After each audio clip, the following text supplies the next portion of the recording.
지금부터 11만 2391호 임금 등 사건, 원고 피상고인 외 36인, 피고 상고인 성남시 사건의 대법원 2차 변론을 진행하겠습니다. 지금부터는 법원 외 일반 촬영은 제한하겠습니다. 장례를 조금 정리해 주시기 바라겠습니다.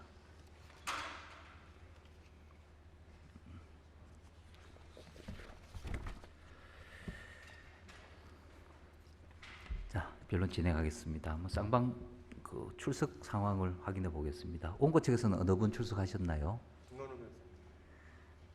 또 양재성 변호사님, 장서구 변호사님. 피고 측에서는 어느 분 출석하셨습니까?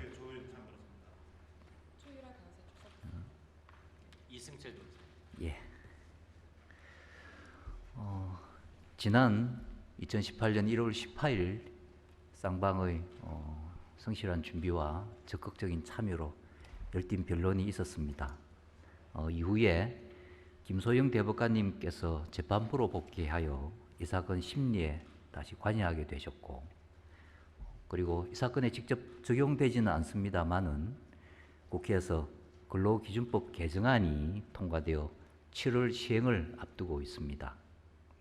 재판부는 판결에 앞서서 충실한 마무리를 위하여 오늘 다시 변론기를 열어 양측의 변론을 듣기로 하였습니다.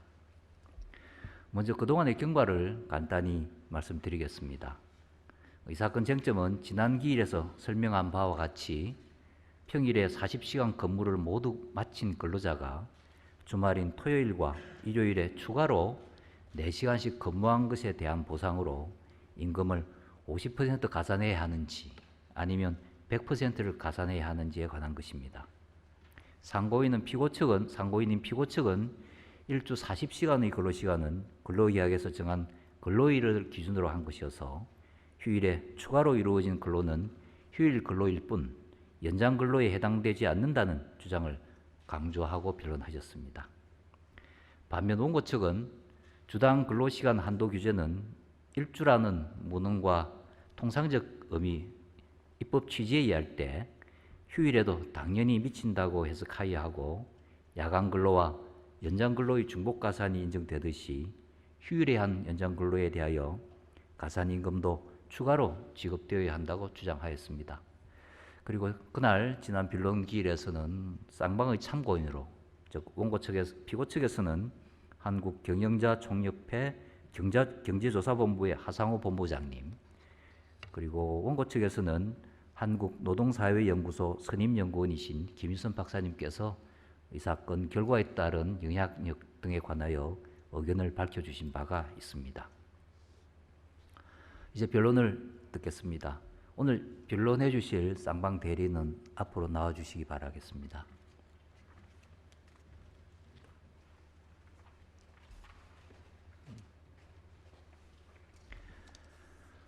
지난 변론 이후에 쌍방이 제출하신 서명과 그리고 참고 자료들은 저희들이 모두 잘 읽어보았다는 것을 말씀드리겠습니다. 강조해서 재판부에 전달하고 싶은 내용을 중심으로 해서 5분 정도의 시간 내에서 변론을 해주시면 고맙겠습니다. 어떻게 상고인이신 피고 측에서 먼저 하시겠습니까? 최유라 변호사님. 최유라 변호사입니다. 최근 근로기준법이 개정되었습니다. 개정된 근로기준법은 그동안 수많은 논쟁을 야기했던 일주를 휴일을 포함한 7일로 명시하고 법정 최대 근로시간을 휴일 근로시간을 포함하여 52시간으로 축소시켰습니다. 이제 쟁점 1에서 다루었던 법정 최대 근로시간에 대한 논의는 개정 전 근로기준법의 해석에 대한 논의가 되었습니다. 개정 전 근로기준법은 근로자가 휴일에 8시간 근로한 경우를 전제로 하여 기준 근로시간을 48시간에서 44시간, 그리고 40시간으로 단축시켰습니다. 이로써 근로시간 총량을 규제하였습니다. 그런데 근로자가 휴일에 16시간을 근로할 경우에는 주당 최대 68시간까지 근로할 수 있게 되어 근로시간 총량을 규제하지 못하는 문제가 발생하였습니다. 개정 전 근로기준법은 기준 근로시간만 규제하고 휴일 근로시간은 규제하지 않았기 때문입니다. 입법자는 이번 개정을 통해 휴일 근로시간도 근로시간 총량에 포함시켜 규제하기로 결단하였고 입법적으로 이러한 문제를 해결하였습니다. 다음으로 쟁점 2, 휴일 근로 가산수당 중복 지급 문제에 대해 살펴보겠습니다. 휴일 근로와 연장 근로의 가산수당을 중복해서 지급해야 한다는 원고 측 주장에는 여러 가지 문제가 있습니다. PPT 화면을 보면서 설명하겠습니다. 예를 들어 근로시간 기산일이 휴일, 일요일인 경우에는 휴일 근로와 연장 근로의 중복 문제가 발생하지 않습니다. 즉, 근로시간 기산일을 언제로 정하느냐에 따라 중복되는 구간이 달라집니다. 이 경우 총 근로시간 52시간을 초과하는 금요일의 소정근로 4시간은 불법 근로가 됩니다. 또한 금요일에 이루어지는 연장근로 2시간은 52시간을 초과하므로 가산수당을 지급할 수 없게 됩니다. 연장근로 가산수당이 기산일에 따라 달라지고 동일 노동에 대해서도 임금을 차등하여 지급하는 문제가 발생합니다. 우리 근로기준법은 근로시간 미준수, 임금 미지급 등에 대해 사용자를 형사처벌하고 있습니다. 그런데 근로시간 기산일을 어느 날로 정하느냐에 따라 불법이 되는 구간이 달라지고 불법과 적법의 구분이 불명확하여 죄형 법정주의에 위배되는 문제가 발생합니다. 따라서 휴일 근로와 연장 근로의 가산수당을 중복해서 지급해야 한다는 원고의 주장은 타당하지 않습니다. 휴일 근로와 연장 근로는 구분하여야 하고 가산수당을 중복해서 지급하지 않는다는 피고의 주장이 논리적으로 더 타당하다고 보아야 합니다. 마지막으로 이 사건과 관련된 개정 근로기준법의 주요 내용을 살펴보도록 하겠습니다. 첫째, 일주의 정의를 휴일을 포함한 7일로 명시하였습니다. 둘째, 근로시간 총량 규제 방법을 변경하여 휴일 근로시간 규제를 도입하였습니다. 그동안 기준 근로시간만 규제하던 것을 이번 개정을 통해 기준 근로시간과 휴일 근로시간을 함께 규정하는 것으로 변경하였습니다. 셋째, 휴일 근로의 가산수당 중복 할증 관련 규정을 신설하였습니다. 개정 근로기준법 제56조는 연장 근로, 야간 근로, 휴일 근로의 가산수당 지급 근거를 별도로 규정하여 해석상 다툼을 없앴습니다. 이에 따르면 8시간 이내의 휴일 근로는 통상임금의 100분의 50을 가산하고 8시간을 초과하는 휴일 근로는 통상임금의 100분의 100을 가산하게 됩니다. 이는 휴일 근로 가산수당 지급 비율에 대한 기존의 대법원 판례를 입법으로 명시한 것으로 평가할 수 있습니다.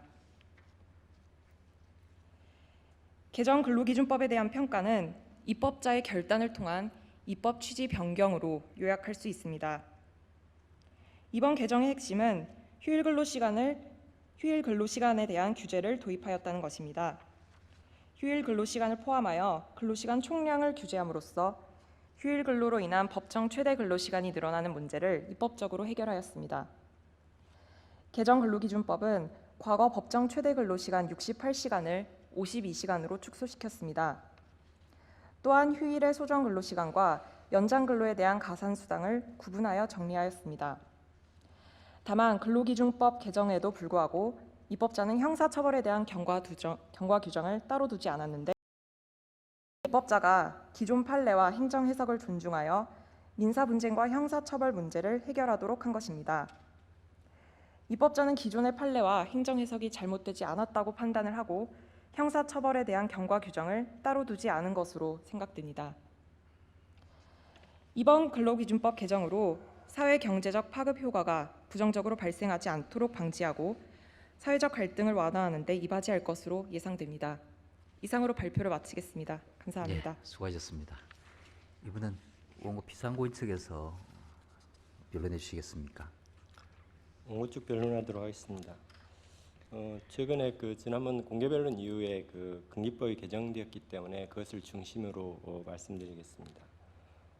일주가 7일이라는 점에 있어서 개정근로법도 명확하게 했다. 그래서 개정근로법 제한 이후에서도 일주 최대 근로 시간이 52시간임을 분명히 하였다라고 이렇게 설치를 하고 일주가 7일이라는 데는 다툼이 없다 이렇게 생각이 들고요. 그다음에 표준국어대사전에도 월요일부터 7일, 일요일까지 7일이다라고 이렇게 하고 있고 민법 규정을 살펴보더라도 다른 법률의 규정이 없는 한 민법 규정에 따른다라고 하고 있는데 민법 160조는 주, 월, 연을 역에 의한다라고 이렇게 명확히 하고 있어서 금기법에서 일주를 명확하게 설치하지 않는 한은 7일로 봐야 되는 게 아닌가 싶습니다. 과거에 대법원 판례를 살펴보더라도 44시간제에서 그 일주일이 7일로 간주를 해서 판결한 판시가 있습니다.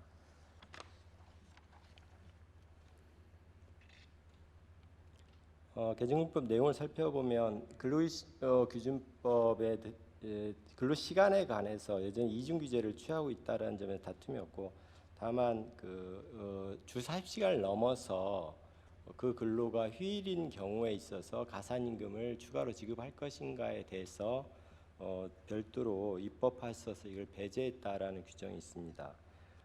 이러한 입법부의 결단은 종전 하급심 판결과 종전 행정해석의 차이에 따른 입법부의 절충이 아닌가 싶습니다. 그러나 이러한 개정근로법의 문제는 일주 단위 종전 근기법이 종전 1일 단위 근로시간 규제에서 일주 단위 근로시간제로 통제 규범을 좀 더 강화시켰다라고 이렇게 평가를 하고 있는 게 있었는데 이번 개정근로기준법은 이것을 후퇴한 게 아닌가 이렇게 사료가 됩니다. 특히 주 40시간을 넘어서 해당 근로가 휴일인 경우에 있어서는 별도 가산을 연장으로 평가를 하지 아니하고 휴일이 아닌 경우에는 연장으로 평가되는 이런 모순이 발생하기 때문에 모순이 발생한다. 따라서 형사적으로는 여전히 규제를 하고 있지만 민사적으로 사용자에게 가중함으로써 연장 근로를 제한하고자 하는 규정 취지가 좀 몰각된 게 아닌가 이렇게 사료가 됩니다. 마지막으로 사회경제 효과를 좀 살펴보면 개정근로법을 이렇게 입법화시킨 것은 어쨌든 입법의 결단이고 이 부분은 장래에 있어서 기업 부담을 완화시킨 게 아닌가 이렇게 생각이 들고요. 어쨌든 일부 긍정적 효과를 살펴보면 근로조건이 좀 개선될 여지가 있다. 충분히 과거의 행정 해석을 통해서 혼란이었던 부분을 완화시킨 측면이 있고 고용 확대 측면이 있지만 부정적으로는 근기법 본래의 취지 일주 단위 통제, 길이의 통제 또는 시간의 제한의 통제에 대한 본질을 좀 왜곡시킨 게 아닌가 이렇게 생각이 듭니다. 추가적으로 지난번 공개변론 당시에 김창석 대법관님께서 휴일 8시간 넘어서 추가로 2시간에 대해서 어떻게 평가를 할 것이냐라고 말씀하셔서 저희가 물론 서면에 냈습니다만 논란이 있고 여전히 1주 단위를 넘어서 가산임금과 또 1일 단위를 넘어선 가산임금을 이중으로 지급해야 되는 게 아니냐 이렇게 말씀하신 것으로 저희는 이해를 하고 그 부분에 관해서 사실은 하급심에서도 150% 지급해야 된다는 판결도 사실은 있습니다. 그런데 확정된 건 아니고요.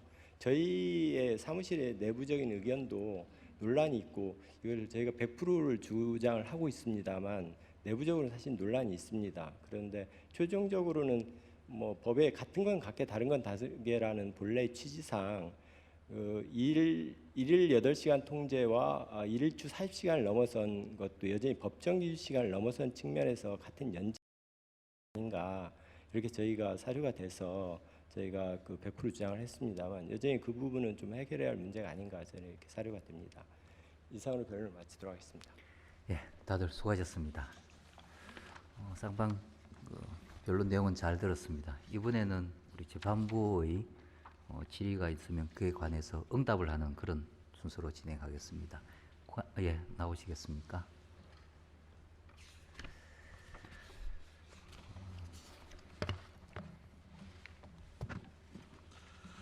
자, 먼저 질문하실 분 계십니까? 예, 김신 대법관님, 주심 대법관님께서 질문하시겠습니다. 피고 대리인에게 여쭤보겠습니다.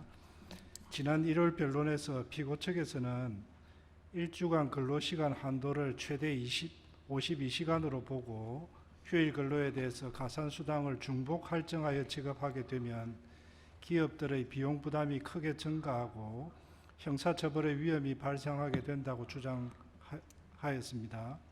또 피고 측 참고인도 마찬가지로 중소기업을 중심으로 해서 생산 차질이 불가피하다는 현장의 우려를 전달했습니다.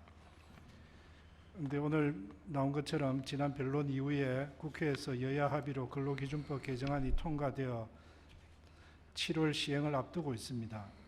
그 내용은 차치하고 그 개정법에 따르면 근로시간 한도나 중복 할증에 대해서는 일단 정리를 했고 300명 미만 사업장에 대해서는 상당한 시행 유예 기간을 두었습니다. 그 개정법에 따르면 휴일 근로 100% 할증 대상을 8시간 초과분으로 한정한 근로기준법 개정법은 56조 규정이 3월 20일 공포 적시 시행에 들어갔습니다. 그러니 이제는 법원의 휴일 근로 관련해서 가산수당 차액 지급을 청구하는 이 사건과 유사한 소송이 제기될 여지는 없어진 것으로 보이고 또 형사처벌의 가능성 문제도 상당 부분 축소될 수밖에 없다고 생각합니다. 결국 이 사건과 마찬가지로 개정 전 법률의 해석을 둘러싼 기존 사건들 또 3월 20일까지 구법 적용 사안들에 한해서만 본건 판결에 영향이 미치게 되는 것으로 예상이 되는데 그렇다면 애초에 예상하고 있던 것에 비하면 이 사건의 파장은 크지 않은 것으로 보이는데 피고 대리는 이에 관해서는 어떻게 생각을 하십니까? 예, 답변드리겠습니다. 개정으로 인해서 그 사회 경제적 파급 효과가 줄어들 것으로 예상되는 것은 맞습니다. 그렇지만 과거 그 민사적으로 이제 임금은 3년, 이거 형사처벌 같은 경우는 5년입니다. 5년이고 5년 동안에 그 형사처벌 다 받게 한다면 그 범위는 굉장히 넓게 될 것이고 또 사회 경제적 효과는 과거의 그 금전적인 것도 중요하겠지만 장래에 이제 그 사용자들이 앞으로 더 기업에 투자하고 이런 데 집중을 해야 되는데 과거의 비용을 정리한다든지 또 형사처벌을 면하는 데 그 집중하는 그런 문제는 여전히 남아 있다고 봅니다. 그리고 개정법에서 그 경과 규정을 둬서 이 문제를 해결했어야 되는데 그 해결을 하지 않았던 그 입법자의 취지는 과거의 해석이 맞다는 전제로 이렇게 변경한 것으로 보입니다. 그리고 앞서 대법관님께서 말씀하신 휴일에 8시간 초과한 2시간에 대해서 100% 가산수당을 지급하게 된 것에 대해서는 입법자들이 휴일의 소정 근로시간의 근로는 휴일 근로이고 소정 근로시간을 초과하는 근로는 연장 근로이기 때문에 휴일 근로와 연장 근로와 중복되는 부분이 그 2시간에 발생했기 때문에 그에 대해서 100% 가산하는 것으로 결단한 것으로 보입니다. 원고 대리인께서는 방금 피고 대리인 말씀하신 것에 대해서 다른 의견이 있으신가요?